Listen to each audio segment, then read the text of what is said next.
আওয়ামী লীগকে পুনঃপ্রতিষ্ঠা নিয়ে আমার বক্তব্যের ভুল ব্যাখ্যা দেওয়া হয়েছে। জানাবো শেখ হাসিনার ফোনালাপ প্রকাশ্যে আনলো আওয়ামী লীগ। জানাবো আওয়ামী লীগ নিষিদ্ধ ইস্যুতে নানামুখী চাপে সরকার। এবং সর্বশেষ জানাবো আদানির টাকা পরিশোধের বিষয়ে যা বললেন ডক্টর ইউনূস। শুনছিলেন সংবাদ শিরোনাম, এবারে বিস্তারিত। আওয়ামী লীগকে পুনঃপ্রতিষ্ঠা নিয়ে আমার বক্তব্যের ভুল ব্যাখ্যা দেওয়া হয়েছে।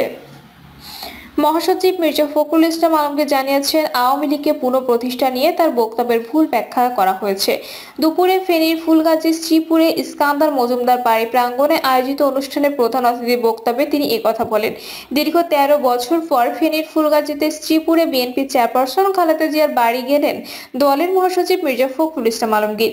তিনি খালেদা জিয়ার পৈতৃক বাড়িতে বন্যায় ক্ষতিগ্রস্ত শিক্ষার্থী ও জনসাধারণের মাঝে শিক্ষা উপকরণ ও ঢেউটুন বিতরণ করেন। অনুষ্ঠানে তিনি বলেন, আর কে করবেন না, তার ঠিক করবেন বাংলার জনগণ।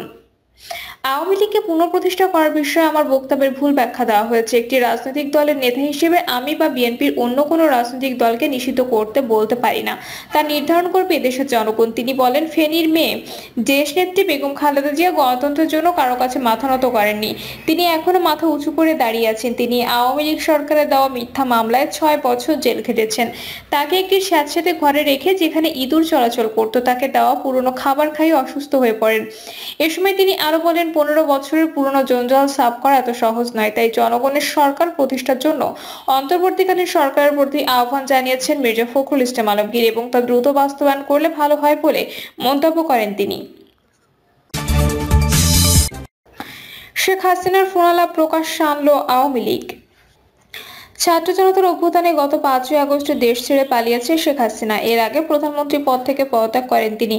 ওই দিন থেকে ভারতে আশ্রয়ে আছেন। দেশ ছাড়ার পর প্রকাশ্যে আওয়ামী লীগ সভাপতিকে দেখা না গেলেও বিবৃতি দিয়েছেন তিনি।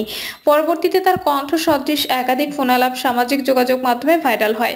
এসব ফোনালাপে শেখ হাসিনা সদৃশ কণ্ঠে নেতাকর্মীদের বিভিন্ন দিক নির্দেশনা দিতে শোনা যায়। কখনো কখনো বর্তমান সরকার ও বাংলাদেশ নিয়ে বিভিন্ন হুঁশিয়ারি উচ্চারণ হয় ওই কণ্ঠে। শেখ হাসিনার কণ্ঠ সদৃশ ওই ফোনালাপ দিয়ে রাজনৈতিক মহল ও সোশ্যাল হ্যান্ডেলে দুই ধরনের আলোচনা আছে। কেউ কেউ দাবি করছেন এগুলো এআই দিয়ে তৈরি। শেখ হাসিনা ফোনালাপের কোনো সত্যতা নেই। তবে শেখ হাসিনার সঙ্গে ফোনালাপে কথা বলার অভিযোগে দেশে একাধিক ব্যক্তিকে গ্রেপ্তার করতে দেখা গেছে। অন্য একটি পক্ষ বলছে, শেখ হাসিনা আনুষ্ঠানিক বিবৃতি বা বক্তব্য দিতে না পারায় নেতাকর্মীদের নির্দেশনা দিতে এই পথ বেছে নিয়েছেন। আওয়ামী লীগ নিজ প্রকৌশলে শেখ হাসিনার এসব ফোনালাপ ফাঁস করে আসছে, যাতে দলের সভাপতির বার্তা নেতাকর্মীদের কাছে পৌঁছায়। আলোচনার মধ্যে এবার শেখ হাসিনার ফোনালাপ প্রকাশ্যে আনলো আওয়ামী লীগ। দলটি তাদের ভেরিফাইড ফেসবুক পেজে শেখ হাসিনার কল রেকর্ড প্রকাশ করে। ওই ফেসবুক পোস্ট থেকে জানা গেছে, ডেনমার্ক আওয়ামী লীগের সাথে টেলিকনফারেন্সে ছিলেন শেখ হাসিনা। আওয়ামী লীগ নিষিদ্ধ ইস্যুতে নানামুখী চাপে সরকার। গত 5ই আগস্ট শেখ হাসিনা সরকারের পতনের পর আওয়ামী লীগকে নিষিদ্ধ করার বিষয়টি আলোচনা রয়েছে জোরে সোরে। অবশ্য এ নিয়ে রাজনৈতিক মতবিরোধ এবং কূটনৈতিক চাপও অব্যাহত রয়েছে। দলটিতে নিষিদ্ধ করার প্রস্তাব নিয়ে নানা বিতর্ক চলছে এবং বিভিন্ন দেশের দূতাবাস থেকেও চাপ আসছে। বিএনপি তাদের মতামত দিয়েছে যে সব দলকে নির্বাচনে অংশ নিতে দেওয়া উচিত। আবার জামায়াতের বক্তব্য হলো, আওয়ামী লীগকে নিষিদ্ধ নয়, বরং দলটির অপকর্মের বিচার করতে হবে। অন্তর্বর্তী সরকারের পক্ষ থেকে বলা হচ্ছে, আওয়ামী লীগের বিরুদ্ধে দমন পীড়ন এবং হত্যার অভিযোগের কারণে দলটির বিরুদ্ধে আইনি ব্যবস্থা নেওয়ার প্রক্রিয়া চলছে। অন্তর্বর্তী সরকার উপদেষ্টা আসিফ মাহমুদ সজীব ভুঁইয়া জাহাঙ্গীরনগর বিশ্ববিদ্যালয়ে এক অনুষ্ঠানে বলেছেন, গণতন্ত্রের কথা বলে আওয়ামী লীগকে নিষিদ্ধ না করতে বিভিন্ন দেশের দূতাবাস থেকে চাপ দেওয়ার চেষ্টা করছে। আওয়ামী লীগকে নিষিদ্ধের কথা যখন সরকারের পক্ষ থেকে আমরা বলি, রাজনৈতিক দলগুলোর অনেকেই তখন তাদের বক্তৃতায় কথায় সেটার বাধা দেওয়ার চেষ্টা করছে। রাজনীতিতে আওয়ামী লীগ সমান সুযোগ পাবে, সরকারের দিক থেকে তেমন উদ্যোগ প্রকাশ করেননি কি? সাংবাদিকদের এমন প্রশ্নে যুক্তরাজ্যের আন্ডার সেক্রেটারি ক্যাথরিন ওয়েস্ট বলেন, অবশ্যই, এবং আমরা আশা করি অধ্যাপক ইউনূস বাংলাদেশের গণতন্ত্র কিভাবে এগিয়ে যাবে তার একটি রূপরেখা তুলে ধরবেন। এর আগে তিনি পররাষ্ট্র উপদেষ্টা তৌহিদ হোসেনের সঙ্গে বৈঠক করেন। একই দিন মার্কিন পররাষ্ট্র দপ্তরের মুখপাত্র ম্যাথিউ মিলার আওয়ামী লীগের কর্মসূচিতে হামলা সংক্রান্ত এক প্রশ্নের জবাবে বলেছেন, পৃথিবীর অন্যান্য দেশের মতো বাংলাদেশেও শান্তিপূর্ণ সভা সমাবেশ করার অধিকারকে সমর্থন করে তার দেশ। এদিকে ভারতীয় গণমাধ্যম দা হিন্দুকে দেওয়া এক সাক্ষাৎকারে প্রধান উপদেষ্টা অধ্যাপক মোহাম্মদ ইউনূস জানিয়েছেন, রাজনৈতিক দলের বিষয়ে কোনো সিদ্ধান্ত নিতে চাননি তারা। তিনি তিনি বলেন, বিএনপি চায় সব রাজনৈতিক দল নির্বাচনে প্রতিদ্বন্দ্বিতা করুক। এ অবস্থায় এসব রাজনৈতিক চাওয়া ও কূটনৈতিক চেষ্টা সত্য ক্ষমতাচ্যুত আওয়ামী লীগের ভবিষ্যতের জন্য কি অর্থ বহন করছে? গণ অভ্যুত্থানের মুখে শেখ হাসিনা সরকার পতনের পর আন্দোলনে থাকা পক্ষগুলোর মধ্যে মতবিরোধ প্রথম স্পষ্ট হয় রাষ্ট্রপতির পদত্যাগ ইস্যুতে। এরপর আওয়ামী লীগের রাজনীতি প্রসঙ্গে বিএনপির দিকে রীতিমতো সন্দেহের আঙুল তোলে বৈষম্য বিরোধী ছাত্র আন্দোলন। আওয়ামী লীগকে সাথে নিয়ে বিএনপি নির্বাচনে যেতে চায়। 6 নভেম্বর পঞ্চগড়ে এক বক্তৃতায় এ অভিযোগ করেন সংগঠনটির আহ্বায়ক হাসনাত আব্দুল্লাহ। এ বিষয়ে জানতে চাইলে বিবিসি বাংলাকে দেয়া এক সাক্ষাৎকারে বিএনপির স্থায়ী কমিটির সদস্য সালাউদ্দিন আহমেদ বলেন, দলীয়ভাবে কোনো সিদ্ধান্ত হয়নি যে অনুমোদন বা অনুমোদনহীনতা কোনোভাবে করবে সেটা আমাদের কর্ম নয়। কর্ম জনগণের যে আওয়ামী লীগের রাজনীতি গ্রহণ করবে কিনা বা ফ্যাসিবাদী গণহত্যাকারী দলকে বাংলাদেশের রাজনীতি আহ্বান করবে কিনা। এক ফেসবুক পোস্টে হাসনাত আব্দুল্লাহ বলেন, আওয়ামী পুনর্বাসনের জন্য যারা উদ্যোগ নেবে তাদেরকে ইতিহাস গণসত্য হিসেবে চিহ্নিত করবে।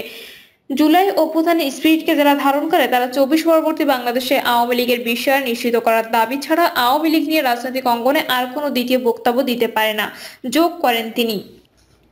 অবশ্য এদিনই পেশাজীবী পরিষদের এক আলোচনা সভায় বিএনপি মহাসচিব মির্জা ফখরুল ইসলাম আলমগীর বলেন, আমরা চাই না হাসিনা আবার ফিরে আসুক, চাই না আওয়ামী লীগের দুঃশাসন আবার ফিরে আসুক, তবে বিএনপি যে কোনো রাজনৈতিক দল নিষিদ্ধের পক্ষে নয়।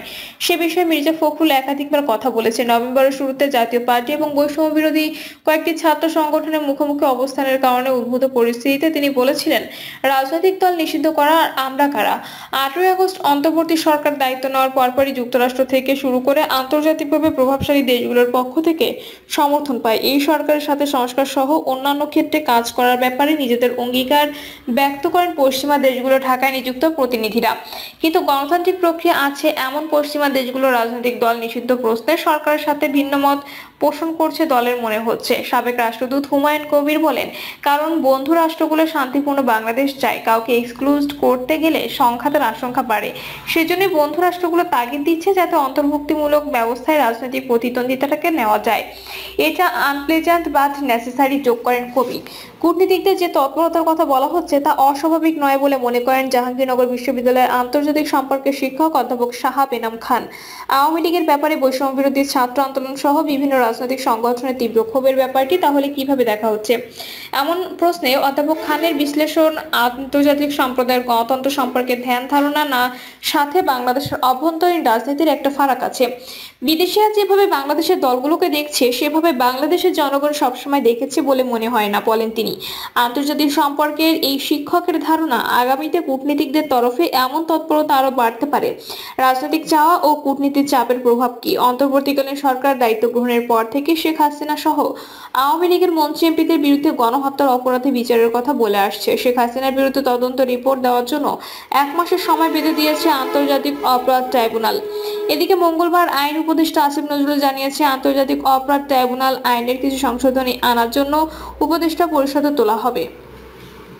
এমন বাস্তবতায় আওয়ামী লীগ যদি আবার জনগণের কাছে আসতে চায় তাদের অনুশোচনা বা ক্ষমা প্রার্থনা করতে হবে বলে মনে করেন রাজনৈতিক বিশ্লেষক অধ্যাপক কাজী মারুফুল ইসলাম। কিন্তু গণতন্ত্রের কথা বললে সব দল মত বিশ্বাসের সুযোগ থাকা দরকার। সেই সুযোগগুলোর মধ্যে কাকে নাগরিকরা গ্রহণ করবে নাকি গ্রহণ করবে না সেটা আইনগত বিধান দিয়ে আটকে দেওয়ার চেষ্টা খুব একটা কাজ করে না, বললেন অধ্যাপক ইসলাম। তার মতে আওয়ামী লীগের নির্বাচনে অংশগ্রহণ প্রসঙ্গে বিএনপির বরাত দিয়ে অধ্যাপক ইউনূস যা বলেছেন তাকে এন্ডোর্সমেন্ট কিংবা সরকারের সুনির্দিষ্ট অবস্থান হিসেবে দেখার সুযোগ নেই। বিএনপি একটা পক্ষ মাত্র, অন্য যে পক্ষগুলো আছে তাদের সবার মধ্যে যদি একটা বোঝাপড়া তৈরি না হয় বিষয়টা সহজ হবে না, যোগ করেন তিনি। আবার কূটনীতিকদের মতামত যদি বাংলাদেশের রাজনৈতিক শক্তিগুলোর বোঝাপড়ার সঙ্গে না মেলে সেগুলো কার্যকর হবে কিনা তা নিয়ে সংশয় আছে বলে মনে করেন অধ্যাপক মারুফুল ইসলাম। আন্তর্জাতিক মহলের মনোভাবের ব্যাপারে একই মত সাবেক রাষ্ট্রপতি হুমায়ুন কবিরেরও। তিনি বলেন, কূটনীতিক দিক থেকে দৃষ্টি আকর্ষণ করা হলেও সিদ্ধান্ত নেওয়ার এখতিয়ার বাংলাদেশের সরকার ও রাজনৈতিক শক্তিগুলোর। হুমায়ুন কবির বলেন, তারা আমাদের সহযোগী, তাদের সহযোগিতা ভবিষ্যতে লাগবে। তাদের কথা মনোযোগ দিয়ে বোঝার চেষ্টা করলে ভালো হবে আমাদের জন্য। আদানির টাকা পরিশোধের বিষয়ে যা বললেন ডক্টর ইউনূস। ভারতীয় কোম্পানি আদানির বকেয়া বিল পরিশোধ শুরু করেছে সরকার। এই বিষয়ে অন্তর্বর্তী সরকারের প্রধান উপদেষ্টা অধ্যাপক মোহাম্মদ ইউনূস বলেছেন, পাওনাদারের পাওনা শোধ করা হয়েছে, তা না হলে গোটা বিদ্যুৎ খাত নিয়ে আমরা সমস্যায় পড়ে যাব। পুরো টাকাটা দেয়নি, ভাগ ভাগ করে দেওয়া হচ্ছে। পুনরায় যাচাই বাছাইয়ের আগেই টাকাগুলো পরিশোধের বিষয়ে তিনি বলেন, এই টাকা তো ভবিষ্যতের জন্য দেওয়া হচ্ছে না, যেটা আমরা নিয়ে ফেলেছি সেটার জন্য টাকা তো ভবিষ্যতের জন্য দিচ্ছি না, ভবিষ্যতের জন্য রিভিউ হবে। যেটা আমি নিয়ে ফেলেছি সেটা ভোগ করে ফেলেছি, তার টাকা দিতে হবে না, সে টাকাটাই দিচ্ছি। ডক্টর মোহাম্মদ ইউনূস বলেন, একটি অভ্যুত্থানের মধ্য দিয়ে এই সরকার যাত্রা করলো, এর মধ্য দিয়ে স্থিতি আনা ও মানুষকে একত্র করা। এয়ারপোর্টে সবার কাছে আবেদন জানালাম যে আমরা এক পরিবার, আমাদের মাঝে মতভেদ থাকতে পারে, কিন্তু আমরা একে অন্যের শত্রু না। আমরা একযোগে কাজ করবে, একসঙ্গে থাকি। এই অভ্যুত্থানে আমাদের নতুন যাত্রা সুযোগ দিয়েছে, তো সেটি নিয়েই শুরু, তারপর আস্তে আস্তে কাজে নামা। তার মধ্যে বড় সমস্যা হয়ে গেল আইন শৃঙ্খলা পরিস্থিতি। তিনি বলেন, এই অভ্যুত্থানের ধকল সয়ে মানুষ আস্তে আস্তে সুস্থির হওয়ার চেষ্টা করছে, কিন্তু পুলিশ পাচ্ছে না। এখনো সব পুলিশ কাজে আসেনি, তারা ভয় পেয়ে গেছে। কাজে এদিকে পুলিশ নেই, ওদিকে মানুষের অস্থিরতা, কে কোথায় আছে, কি করছে, হঠাৎ করে এই অভ্যুত্থান ঘটলো। একটু সুস্থির হতে সময় লাগছে। আমরা বোঝার চেষ্টা করছি কোথা থেকে শুরু করব। সব তো লন্ডভন্ড অবস্থা, অর্থনীতি লন্ডভন্ড, ব্যাংকিং সিস্টেম লন্ডভন্ড, ব্যবসা বাণিজ্য লন্ডভন্ড, বৈদেশিক মুদ্রার রিজার্ভ তলানিতে। এগুলো নিয়ে প্রতিদিনই প্রতিবেদন প্রকাশ হচ্ছে। প্রিয় দর্শক, এই ছিল এখনকার সর্বশেষ সংবাদ। আপডেট সব সংবাদ পেতে চ্যানেলটি সাবস্ক্রাইব করে বেল আইকনটি ক্লিক করে রাখুন।